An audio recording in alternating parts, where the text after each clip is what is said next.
Thank you all very much 本当にありがとうございます。 for inviting me for my second presentation in 3 days. この3日間でちょっと同じようなことを2回目の今日発表させていただくんですけど、ありがとうございます。And I thank the two speakers before me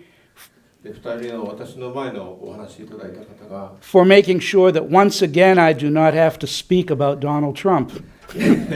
もうお話をされたんで、もう一度トランプについて今日はお話したいとは思っておりません。 Since his election, I've spoken 7 times, most recently in front of the Kawasaki Chamber of Commerce, in front of a bigger crowd than this, and I'm happy to be talking about something different 選 tonight. 出されてからもう実は7回もトランプについて講演をさせていただいていて、ついこの間13日には川崎の商工会議所でかなり大きなトランプについてのフォーラムをしたところでございます。 And I'm talking tonight about a very personal message.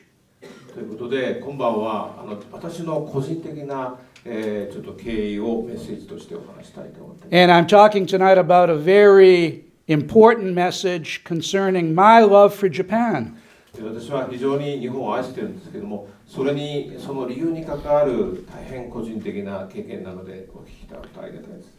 Mr. Motoya, whom I've known for about 10 days, has a resounding theory that Japanese need to understand their history better. でここ10日間近しくワインの会来お付き合いさせていただいているんですけれども、本当にやはり日本の歴史ということを正しく知ることがどれくらい重要かということを元や代表から改めて気づかさせていただいております。 And I'm here tonight to multiply that point, to magnify it by about 100 times. で教わったことを100倍ぐらいにお返しする100倍返しですかね、つもりでその歴史を正しく知るということの重要性を具体的にお話したいと思います。 As the CEO of KBK World Without Borders, I've trained your very best and your very brightest from your finest universities. ちょっと出しておきますと、ニューヨーク州の弁護士なんですけれども、レーガンさんと中曽根さんのリエゾンの一人として来られて、今弁護士というよりはワールドウィズアウトボーダーズって言ってますけど、国境のない世界という名前の最高レベルの英語の先生だと思ってください。弁護士さんとかお医者さんとか商社のトップとかと、一番高いレベルの英語を教えておられる、日本の中で一番ベスト&ブライテストの人を教え、そこから学んだことだということです。はい、And I've been amazed, truly shocked to find how little of your own precious history almost all of these people know. で一つ残念ながら非常に印象深いのは、本当に日本というのは宝物のような素晴らしい過去の歴史、特に近代史を持ってるんですけど、あまりにも日本人自身がそのことをご存じないということです。 As the youngest attorney working for Ronald Reagan's White House Council for Small Business, I've been amazed that my very favorite adage is a Democratic one, and that adage is this: the only news is the history that we've never learned or forgotten. 若い時にレーガン大統領の審議会の一人として、一番若い当時は弁護士としてお仕事をした経験でいろんな言葉を学んだんですけど、その中の座右の銘の一つがお手元の一番に書いてある、歴史というものは非常に個人的な、その次でしたね、本当に新しい見聞ということは、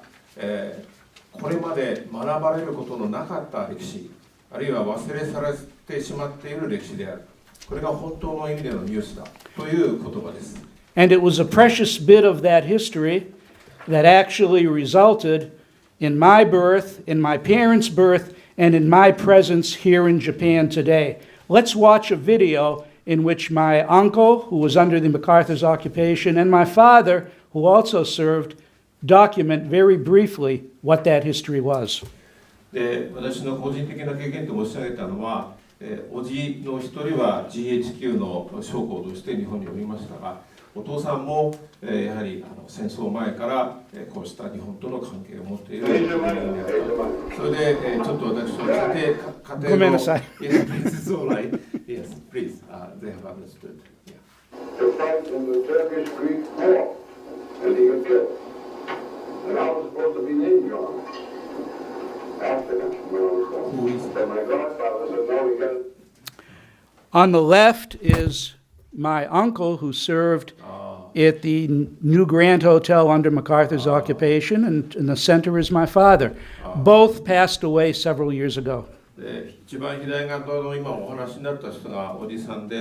ニュー東京ホテルに GHQ の将校として勤めておりました。真ん中がお父さん、残念ながらお二人とももう逝去されたということですけれども。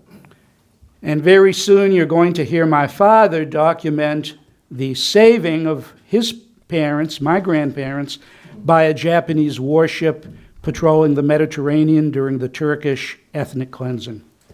ちょっと諸橋さんなんかご存知ですが、ちょっと背景説明しておきますと、第一次世界大戦が終わった後にギド戦争とギリシャとトルコの大変な戦争があって、でその時にイギリスの裏切りっていうかずるい政策もあって、トルコ人は30万人ぐらいだったかな、3万人か虐殺されるということがあったんですが、その時実は日本は駆逐艦隊を8隻最大17隻地中海に派遣してました。それが実はおじいちゃんになるこのお父さんのお父さんパパトネスさんというのはギリシャ系ですのでがその日本の駆逐艦によって、救われたというお話をするわけです。はい、after an ancient Greek hero. So who was nicknamed that? It was named, I was named after Saint Nicholas because I'm still a saint. A little bit of humor in there, too. みんなニコラスという名前を呼んでて、それはおじいちゃんとかおばあちゃんから名前を受け継いでついてるんだよ。ニコラスというのが、ニコラス・ケージっていうタイプいますけど、ジェームスさんのセカンドで言います。それはひいおじいちゃんからついている名前です。This is it. But there was an American ship in the harbor in Smyrna and an English ship, and they refused to take any of these people off on the boats. And he got onto a Japanese ship and so he go to leave with. おじいちゃんのお話をお父さんが今解雇されているんですけれども、ちょうど海に何万人という人が難民になりましたんで、ここにアメリカの船があって、そのすぐ隣には日本の船、駆逐艦ですねがいて、私たちを救難という船に乗せて助けてくれたという話をされています。Now, Japanese are shocked that there was any Japanese ships patrolling anywhere in the Mediterranean during those days. 諸橋さんはご存知だと思いますが、私も含めて当時、つまり第一次世界大戦中にですね、イギリスの要請を受けてUボート対策だったと思うんですけど、大体日本の素晴らしい当時最高だったところに書いてありましたが、そうした駆逐艦が有力していたということはご存じない人が多いんで、まずそのことでショックを受ける方が多いんじゃないかと思います。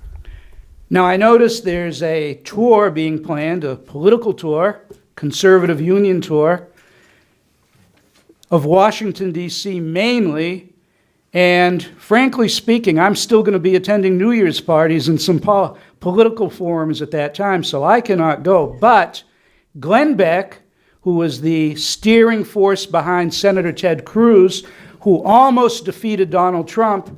published a great video documenting this horrible tragedy in Smyrna. And we're going to see a little bit of that video right now.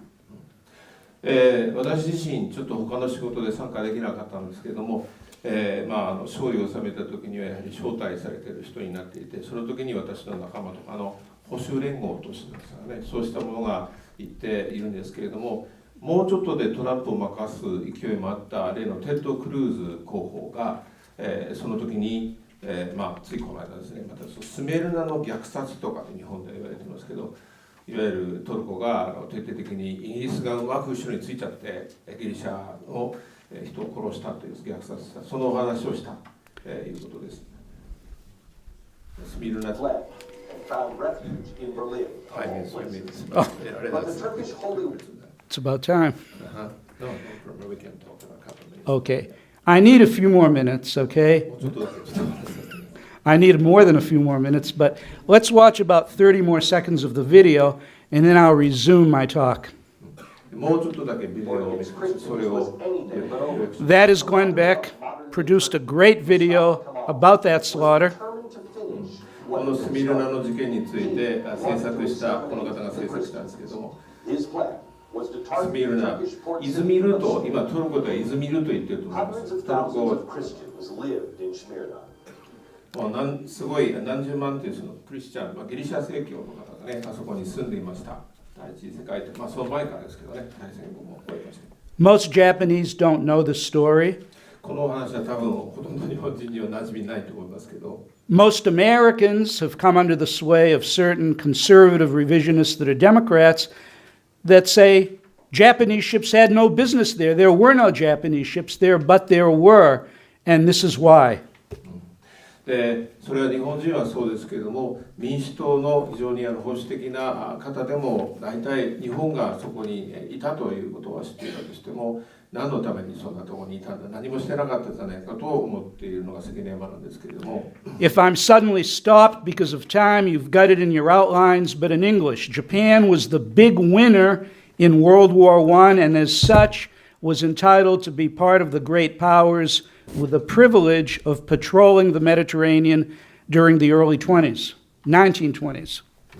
1920年代、実はご存知の人もですが、第一次世界大戦では日本は勝利を収めておりまして、それによっていわゆる列強の仲間入りをしたんですけど、そのこともありまして、戦後もかなりの期間、地中海を日本の艦隊が有力していたんです。 Why the big winner? 300 military deaths only, approximately, but huge feats of war. Capturing of the German Asia Squadron, capturing of the main ship's gear at Pearl Harbor, escorting of soldiers, broad theaters of war, Indian Ocean, Mediterranean Sea, winning of Chinese cities, including Jiazhou, Qingdao, Marshall Islands, Marianas, Caroline Islands. So among those spoils of war was the right to patrol the Mediterranean after that great war. 第一次世界大戦の後、日本も300人くらいの死傷者を、もうこれはほとんど軍人ベースですけど、出しておりますけど、極めて対処したという形になっておりまして、結果としてアメリカの今度問題の真珠湾を守るような役割をしましたし、ドイツのアジアにおける、飛行隊、とかを捕獲をしたり、U ボートも確か何隻も沈めて7隻ぐらい捕獲したと私は記憶しておりますけども、それによって、また連合軍というか当時のイギリス軍、とかアメリカ軍とか特にイギリス軍ですかねを、護送したり、しました。その結果としてインド洋、それから地中海のみならず下に書いてあるんですけど、ジシュ、チンタオ、マーシャル軍とマリアナ諸島、カロライン諸島というようなものを戦争の戦利品として奪い、日本は大列強の中に入ったわけです。And because the British fleet was still the biggest in the world, they commanded, but in reality, the Japanese fleet was the most modern of that day. ですからもちろん大英帝国海軍が当時としても世界最強最大の海軍ではありましたけれども、その実質の力においては当時ヨーロッパ地中海においてさえ日本の海軍というものは大変なその実力を発揮していたわけです。And it was a Japanese Koga-class destroyer that was the very first, to violate British orders, to start saving Greeks that were being slaughtered, and only then did the American fleet follow suit. 実は、イギリスが本当にずるいんですけど、ギリシャを焚きつけて戦争させておきながら、トルコと交渉してですね、そういう虐殺を招いたんだけれども、そのイギリスの政界力をものともせず日本の駆逐艦や艦隊はイギリス領域に入って、イギリスはしてほしくなかったんでしょうけど、ギリシャ人をたくさん助けた。それを見てアメリカの海軍もこれに気づいたという歴史があります。Because of the valiantry, the bravery, and the courage of that Japanese commander, my grandparents, paternal grandparents, were saved. I'm here before you today. I feel a debt of honor to Japan. 実はそうした本当に勇猛果敢な日本の水兵たちが救助してくれた人の中に私の祖父が入っていて、それがなければ私はここにいないわけですから、大変に日本に感謝し、非常に愛しているわけです。I'll close with one piece only of political advice. If you go to that conservative tour, go to Texas, go to Florida, go to Indiana. Those are the states where the future of the Republican Party will be determined beyond Trump. Thank you very much. その保守系の人のアメリカの聖地というか、その訪れツアーがありますけれども、ぜひそれに参加される機会がありましたら、テキサス、それからフロリダ、インディアナの3州を見てください。And Texas. そここそテキサスですね。はい。でそここそが共和党の一番牙城というか、摇篮の地であって、次の世代、トランプ以降の本当のアメリカの保守はそこから生まれるでしょう。Thank you all very あ much. りがとうございます。